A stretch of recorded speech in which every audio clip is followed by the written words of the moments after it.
This is my homeland, the highlands of Mexico, a land of fertile valleys and peaceful villages. On a hillside overlooking such a valley is the place where I was born, the village of Santiago de Tlacotepec. Although it is only 60 miles from busy Mexico City, Tlacotepec has changed little in nearly 200 years.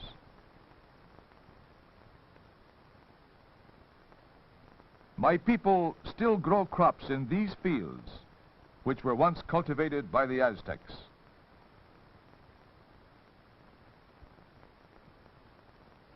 Tlacotepec is a quiet place. From planting time until the harvest is over, most of the people spend their working days in the nearby fields. Life in our village is simple, and there are only a few shops. Often on pleasant mornings, the older women sell fruits and vegetables along the streets. Since there are no department stores in villages such as ours, once each week a woman comes from a larger town to set up a dry goods business at one of our street corners.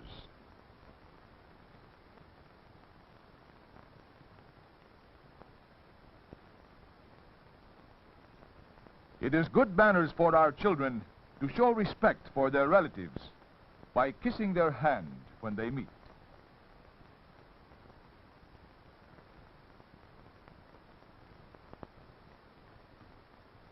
After the spring rains, our hillsides are bright with blossoming mustard. The land stretching across the valley to the distant Sierra de Toluca turns green with new growth.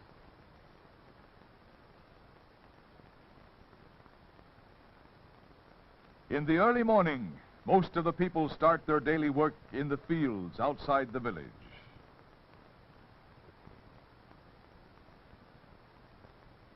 Some of my neighbors, like my friend Alfredo, have flocks of sheep.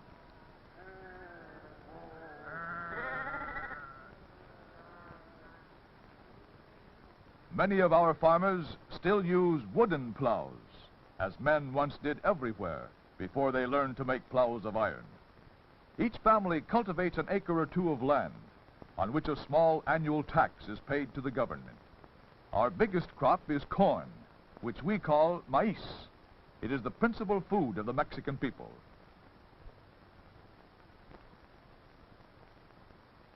Although the Central Plateau is within the tropic zone, our valley is nearly 8,000 feet above the sea, and in this climate the corn grows very well.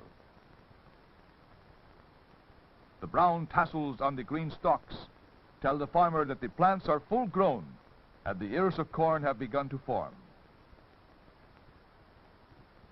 The corn silk indicates that the kernels are maturing on the cob. This means food for our people during the long winter months. As autumn draws near, the farmer inspects an ear or two of corn to see if it is nearly time to harvest his crop.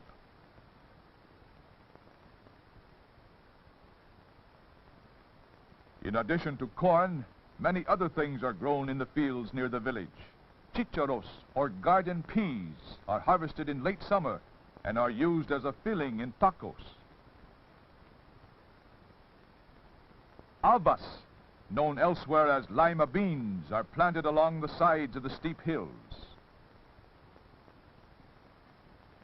In our part of Mexico, we grow a cactus plant called the maguey. This plant has been used in many ways since early times. The Aztecs spun its fibers into rope and coarse cloth.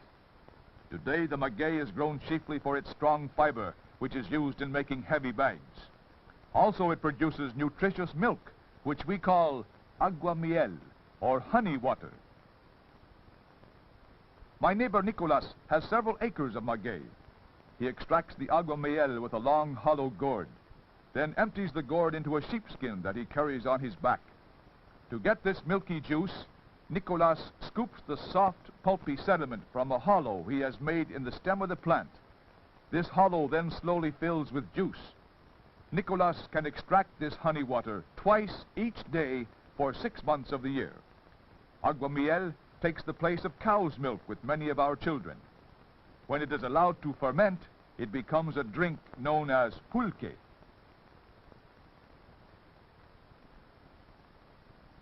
Most of our land is used to grow crops that can be eaten or sold in the markets. so there is little pasture land left for the cows. Wild mustard is used to feed our cattle. Our women help to feed the cattle by gathering the wild mustard, which grows in the patches of green corn.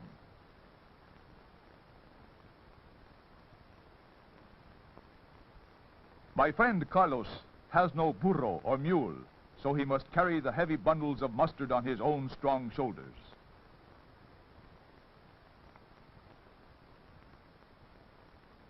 It takes a great amount of green fodder to feed the cattle. All through the hot summer days, burros toil along the stream beds and up the twisting roads to Tlacotepec, carrying loads of food for the cattle. A neighbor riding his burro to work in his patch of corn or maguey, or another bringing lambs to the village for sale, is the usual traffic along the road to Tlacotepec. For as long as we can remember, the morning sun finds Aunt Tomasa trudging up the road to the village, where she will exchange a few herbs for some tortillas.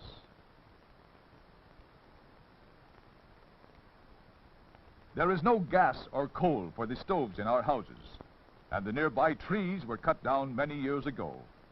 To get fuel, the men must journey to the foothills of the distant mountains, where there is wood to be had for the cutting. Some of the men use their spare days to cut wood, which they will sell to their neighbors or in the market town of Toluca. At the end of a long day's work, the woodcutters and their heavily laden burros return to the village with enough wood for their families and some to sell. With the money made from the sale of the extra wood, they will purchase coffee, sugar, or other luxuries. Since there are no large rivers or lakes in this part of Mexico, water is very precious. The women of our village do most of the family laundry at small water holes along the bed of a nearby stream. This is not an easy way to wash clothes, but our women enjoy gathering at these places where they exchange the latest news while the washing is being done. The clothes are dried on the nearby grass or bushes. Water for household needs must be carried in cans or jars, for there is no plumbing in the houses of Tlacotepec.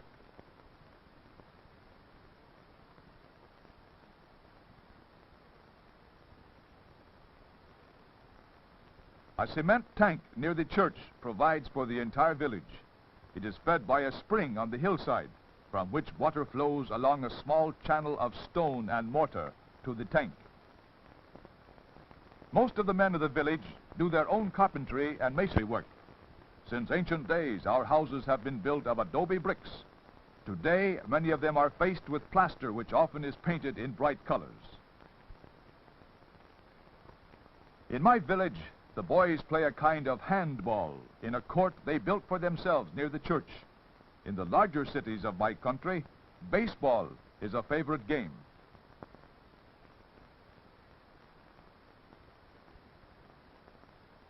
Children play simple games, like this one of hopscotch.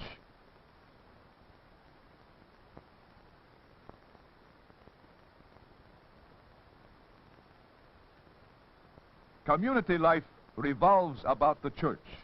In most villages, the church is the oldest building. Mexico is a land of beautiful churches. Their builders took great pride in the ornate carvings on cornices and doorways. On Sunday morning, the entire village attends church services. The women wear their best rebosos, and the straw hats of the men are decorated with a feather or bit of ribbon.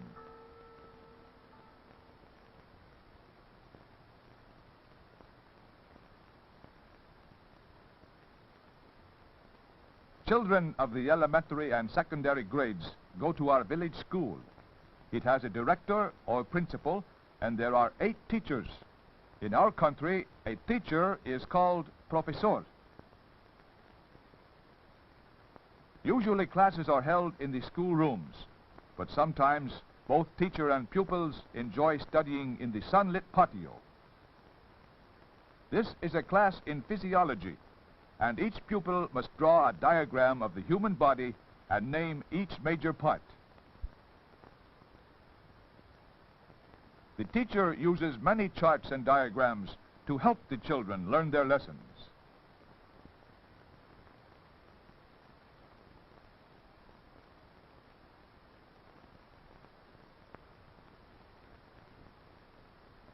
At the end of the day, the pupils are assembled in the patio and must await their turn to be dismissed, one class at a time. The girls march out first, followed by the boys. Once outside, the lines vanish and boys and girls find their friends as they start homeward. Community problems in Tlacotepec, which need attention, are in the hands of a group of our neighbors known as delegados, or delegates. The delegados are headed by a comisario, or commissioner. This group is chosen by an assembly of the people each year. This year, Salvador is the comisario. He presides at the meetings of the delegados and reports to the presidente municipal, who lives in the market town of Toluca. Salvador has called this meeting to discuss the problem of water, an eternal one among our people. Here on the Central Plateau, there is no rainfall from October to June, and the water in the village tank is dangerously low.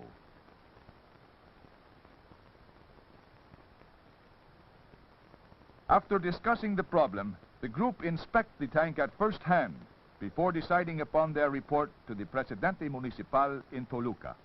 He is the representative of the state government.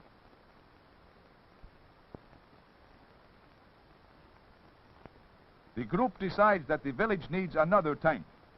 They will request that the government supply them with the materials so they can build a new one. They hope to increase the water supply for the next year.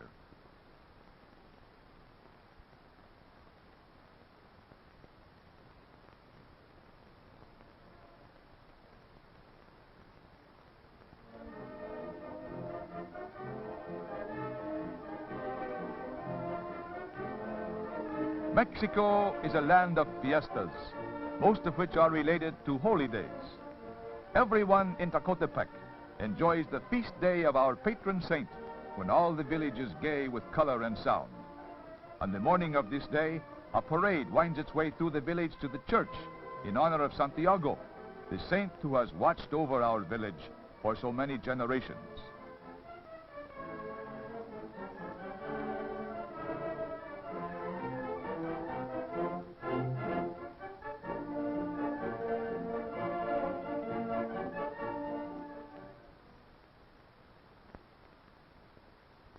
The link that binds our village to the outside world is the old bus that rocks and groans across the valley to the town of Toluca.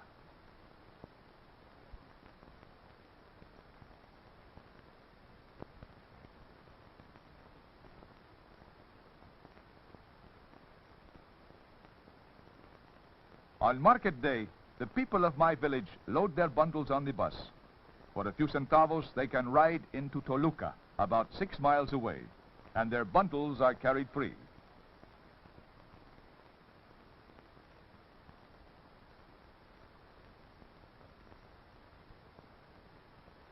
In the market of Toluca are many things which have been made in our valley. The petates, or reed mats, which we use as carpets, mattresses, and curtains in our homes.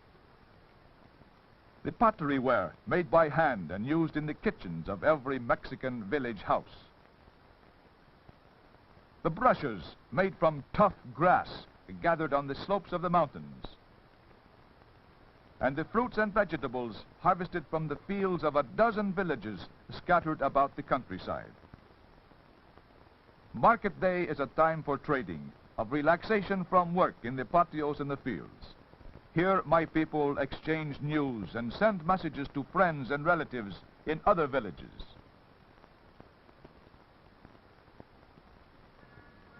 After selling their loads of produce, tortillas, and agua miel at the market, most of the people walk home to save the cost of the bus fare. They return along quiet roads across the broad valley to their homes. These are my neighbors in the village of Tlacotepec, people who live a simple life, unchanged in many ways since the days of the Aztecs. Levántate de mañana, mira que ya amaneció.